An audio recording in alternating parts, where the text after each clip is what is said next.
Hello everyone, so today's video is going to be a recommendation video.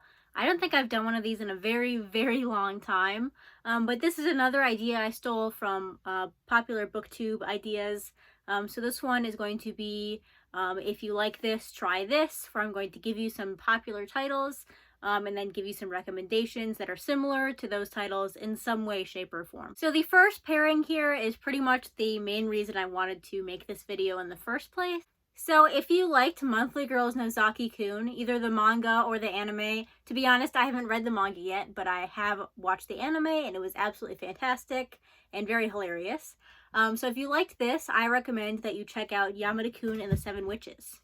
So the main reason I compare these two to each other is pretty much just because they made me laugh a lot. The anime for this series made me laugh out loud probably the most out of any anime ever. And this manga, I keep saying it's the funniest manga I've ever read, and I think that still holds true. It has been a long time since I read this, but it was very funny. So other than them being funny, how do these two compare to each other? So they're both high school rom-coms. This one is more following this guy who's pretty clueless, and this girl who likes him. And this one is technically a horror manga. Now I'm sure you'll say, what? I don't like horror manga. But this one is absolutely hilarious. The only reason it's actually a horror manga is because the way this world works is that there are witches who have body swapping powers and some other powers, but mainly body swapping in the beginning. And the way that these powers work is the characters have to kiss each other and then they swap bodies. So the reason this is considered a horror manga is because the main character goes around kissing a bunch of different people, and I guess that's why it's a horror manga. He's only really romantically interested in one character, so it's not like a who will he pick kind of harem. I think it's just because he goes around kissing people all the time. So my favorite thing about these two series is definitely the big lovable cast of characters. I love all the characters in this series. They're all really fun. Like I said, it's really funny, and also both of these series have very heartfelt moments. I personally think this one has a little bit more of the heartfelt moments than the Nozaki-kun one. So I do recommend this one to anyone who is looking for a comedy manga with some great characters. I really love the characters in this series. I do kind of have a hidden agenda with making this video. It's just to get more people to buy and read Yamada-kun and the Seven Witches. So maybe Kodansha will finish publishing them faster. Because I think the sales for this series are going down a little bit, especially towards the ending. So there are 28 volumes completed in Japan. Right now there are 24 volumes out in the English version. There's only 2 omnibuses left for Kodansha to finish publishing the series, but they've been doing it like one every 1.5 years, and it's really driving me insane. So I'm just trying to get more people to buy and read this series. If you'll read some reviews, you'll see that many people think that after this main first arc, it kind of goes downhill. And while I do agree that I don't think the series upholds its quality as well as it could throughout the entire series, I do find the ending of the series really fun. The ending arcs, the second arc and the last arc, it is kind of repetitive, but I like the characters enough that I didn't really care. So yeah, if you take one recommendation for this video, it would be this one. This is literally the only reason I made this video. I was just trying to come up with a way to recommend Yamada-kun and the Seven Witches to everybody. And now I've done that, so we'll move on to the next series that I have. So this one's going to be kind of interesting. So if you like To Your Eternity, or you're liking the anime, and maybe you also like Vinland Saga and the revenge story in this, then I would recommend that you check out Spirit Circle. So this is a 6-volume series. It's complete. It's put out by 7 Seas. I believe it is a little bit difficult to find, but I think there's people selling it on eBay pretty regularly for a pretty decent price, not like the exorbitant prices that are going around with some series. So the qualities of these series I took out to compare it to Spirit Circle. For To Your Eternity, definitely the immortals and kind of the reincarnation aspect. It's not really reincarnation, but that's kind of what I'm comparing it to Spirit Circle with. The reincarnation kind of. And then Vinland Saga definitely has the revenge aspect that is present in Spirit Circle. So this is about a guy who meets a girl in his high school who he feels like he knows for some reason, and she really hates him immediately. And so this kind of explores a story of reincarnation and revenge through multiple different lifetimes. So I don't really want to say much more than this, but this is a really interesting series. Like I said, you kind of explore the same character in different lifetimes. He kind of changes depending on the time period. It takes place in the past and in the future and in present day. And this series has one of the most satisfying endings in a manga that I've ever read. I'm not going to say what happens, but it is very satisfying. And it's only a 6-volume series, so this is one that's not too long. If you can't find this one physically, I believe the whole thing is available to read on the Crunchyroll manga app. So if you have a Crunchyroll subscription for anime, you can just go ahead and hop on the manga app or the manga website and read the whole thing on there.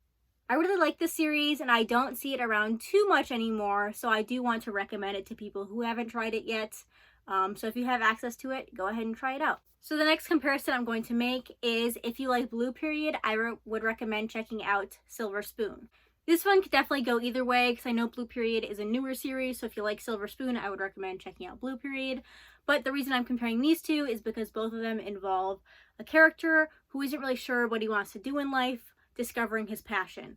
I think in Blue Period it happens a lot quicker than it does in Silver Spoon, but I think both of them definitely handle it really well. I think the main character in Blue Period kind of has more of a like love at first sight kind of thing with his passion of art, whereas the main character in Silver Spoon definitely has to deal with some stuff before he realizes what he's passionate about in terms of farming and agriculture.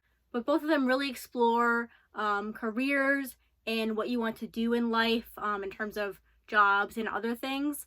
And so I would really recommend these to people. I'm not sure if I'm just not seeing Silver Spoon because it's been finished for a while, so people have read it and put it on their shelves and not mentioned it so much, but I do think that Silver Spoon deserves some more recognition. I think some people have been hesitant to try it out because it is about farming and they might think it's boring. This is the farthest thing from boring to me. It is very funny. And it has some very heartfelt moments in it as well. And also, it's by the creator of Fullmetal Alchemist. It has nothing to do with Fullmetal Alchemist. It's not similar to it at all, except for having the same author.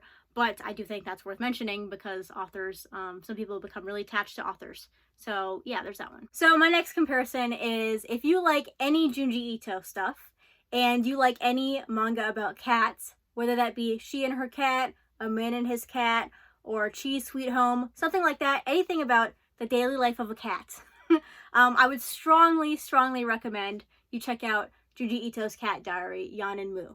So this is by Junji Ito, and it is about his 2 cats, Yan and Moo. It's just about his cats and what he has to deal with when it comes to his cats, but it is drawn in his typical horror art style. So here's some of the art. As you can see, pretty typical Junji Ito stuff, but it's not a horror story, it's just about his cats. So this is another one I think I'd recommend to pretty much anybody. It does have some of that kind of horror imagery, but it's not like gory like some of Junji Ito's other stuff is.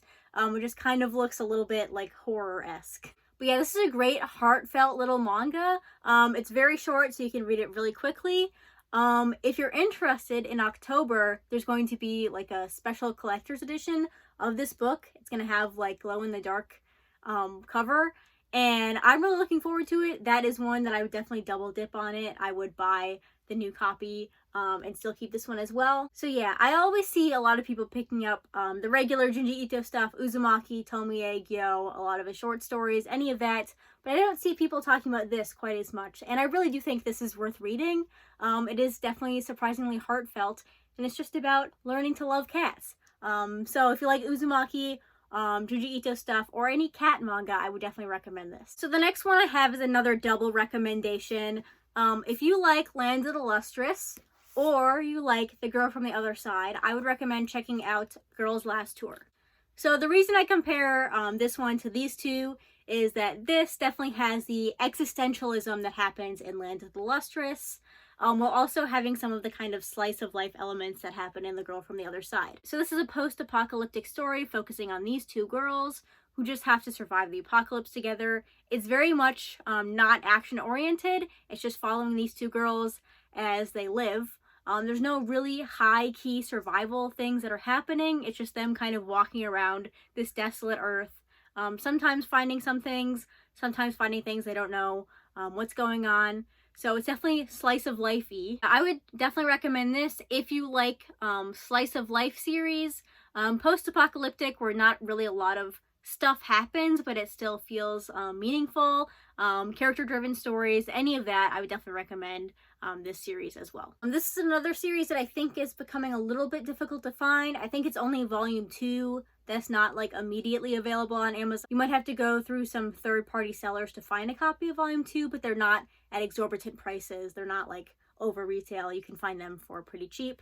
So if you can get your hands on it, I would definitely recommend this series as well. So that's gonna do it for this video. Thank you guys for watching. Let me know what you thought of my comparisons.